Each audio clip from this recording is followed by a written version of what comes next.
Welcome to the Center for Career Services HPAC Personal Statement presentation. We hope you find this information beneficial to your process of crafting a well-written personal statement. At the end of this presentation, you should feel equipped to identify core competencies that support your candidacy, understand the distinction between showing and telling your story, and determine themes and connections to use throughout your narrative. The first phase of this presentation and the initial step for preparing your personal statement is to consider your overall candidacy as an applicant for the HPAC process, and thus your candidacy for medical school. Medical schools value the following core competencies. Academic. How strong is your cumulative GPA? And more importantly, how strong is your BCPM, namely your grades in biology, chemistry, physics, and math? Clinical. What experience have you garnered with working at a particular clinic or a local hospital, working as an EMT, shadowing physicians, etc.? This non-exhaustive list are just a few examples of the many ways in which your experience can align with the overall clinical theme. Leadership. In what ways have you demonstrated leadership? Perhaps through leadership of a student organization, or serving in a leadership capacity during an alternative break trip, or through an internship experience, just to name a few. Service or volunteerism. Perhaps you've volunteered to tutor students in the DC Public District, or you've been able to volunteer with a particular advocacy group. Research. Medical schools value robust exposure to research. If you have worked as a research assistant, this is a great way to demonstrate these skills. Or if you've completed research through various classes that speaks to the area of medicine that is currently of greatest interest to you, these would be examples of research that would likely maximize your candidacy. And then the term other. This relates to any other relevant experiences that demonstrate appropriate competencies for medical school, and these would be important to consider at this point in the brainstorming process. Perhaps you engaged in a study abroad opportunity which increased your awareness of various medical practices or healthcare systems. An example such as this would fit nicely in this category termed other. After taking an initial inventory of all of your varied experiences, it's time to clearly delineate which experiences fall under each competency. This visual example demonstrates this clear delineation.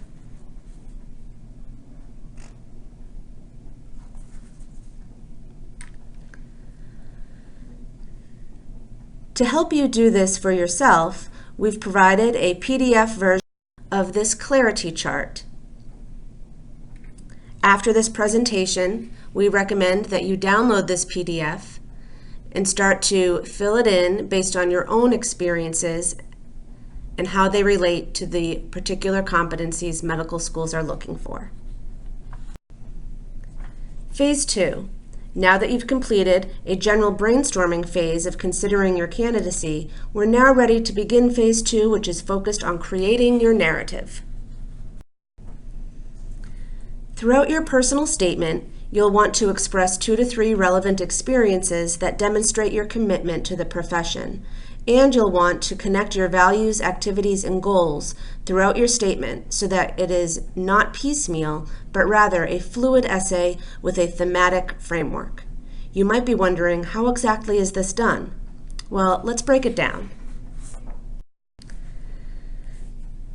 Firstly, it's imperative that you recognize the difference between telling and showing. The personal statement is not meant to simply regurgitate your resume by simply telling the reader your list of accomplishments and experiences as proof of your qualification. This will not suffice when it comes to submitting a well-written personal statement.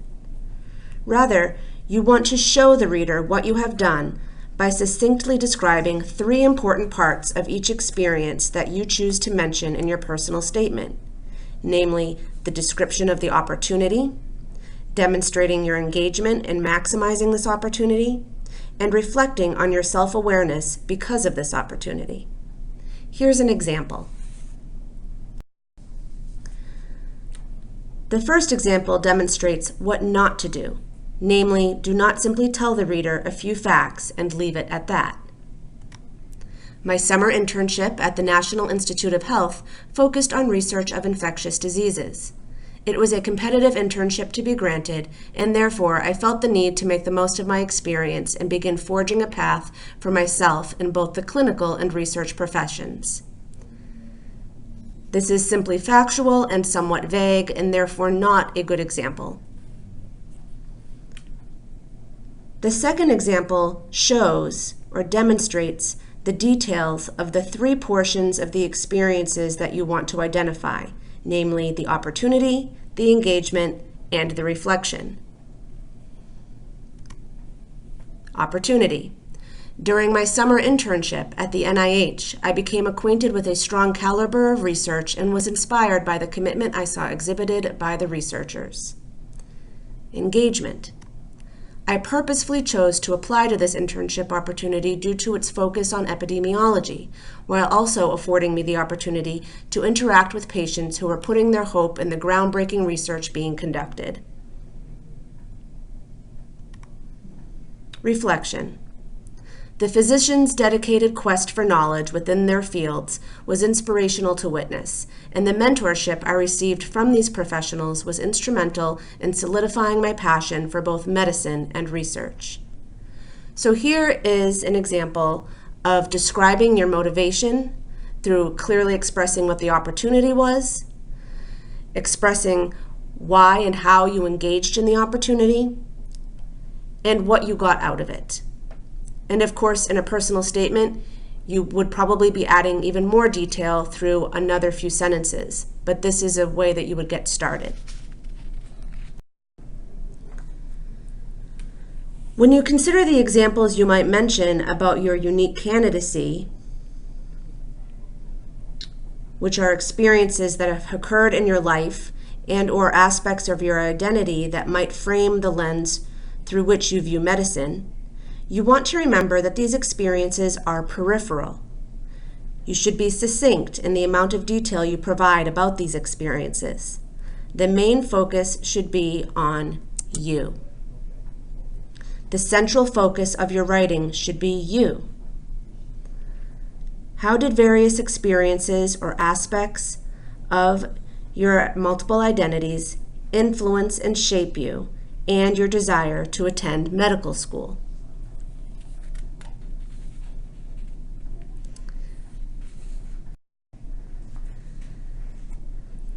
This is a non-exhaustive list of potential distinctive characteristics that might resonate with you or get you thinking about another characteristic that you might want to highlight within your personal statement.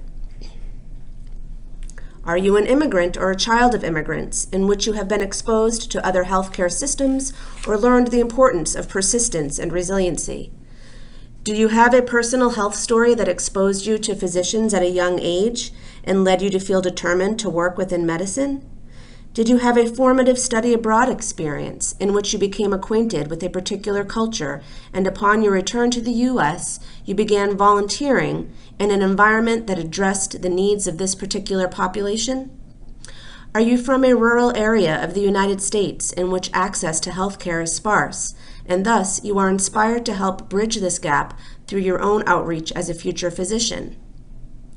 Have you conducted meaningful research that sets the caliber of your candidacy apart from the rest, and in which you now have a unique understanding of this particular issue within medicine? Did you engage in meaningful service that led you to realize your desire to be a positive change agent within the medical field? Do you have direct experience as a caregiver of a sick family member in which you witnessed firsthand the importance of proper medical care and patient advocacy? Do you have a family member that works in the healthcare field and has been particularly influential to you on your journey to choosing to pursue medical school? These are just a few examples of distinctive characteristics. They don't need to be profound, but they just need to be central to your experience.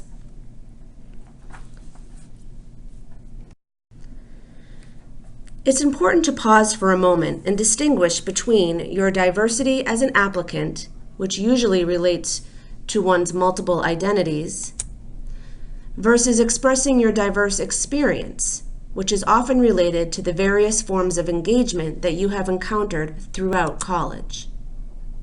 Now, sometimes there isn't a total barrier between these two categories, but I want to pause here in order to make sure you consider the totality of your candidacy, both your individual, diverse identities that might frame your perspective on medicine,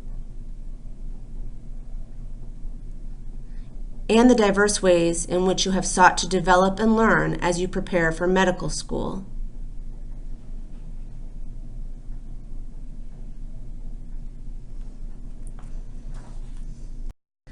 Now that we have addressed the creation of your narrative, the final stage is to consider your personal statement's overall structure.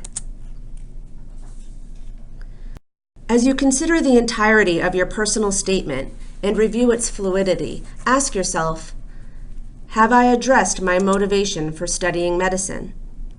Have I addressed 2 to 3 ways in which I've intentionally engaged through the core competencies addressed earlier as a way of demonstrating my candidacy? Have I expressed the self-knowledge I've acquired through these experiences, demonstrating mature reflection? And then lastly, ask yourself, have I addressed how I hope attending medical school will contribute to my personal and professional development, and perhaps how you hope to contribute as a future physician?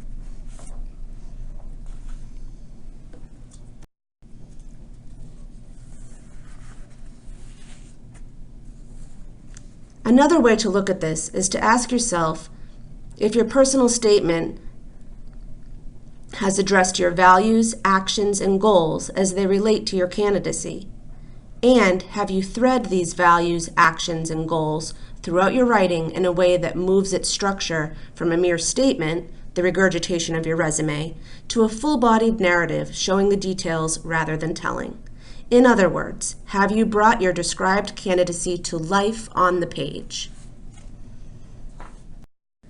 We've just discussed the components of motivation, engagement, and reflection, but I want to be sure you also take a moment to consider the aspect of resiliency.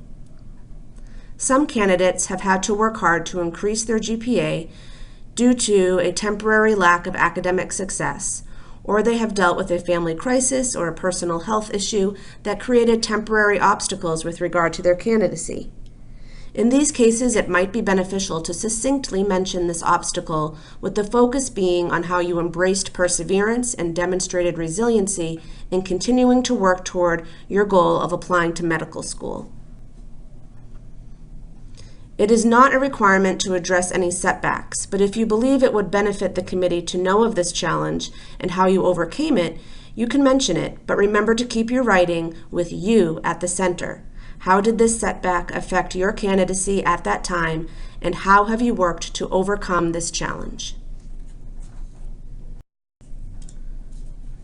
Please know that we have plenty of resources available to help you. Some are on Handshake.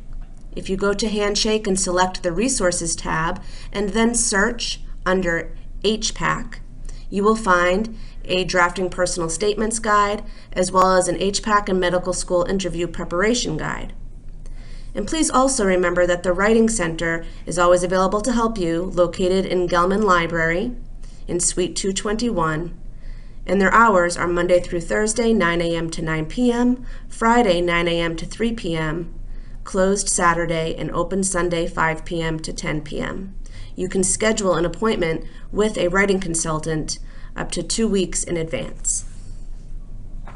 For more information, please feel free to schedule an appointment with a career coach in Handshake.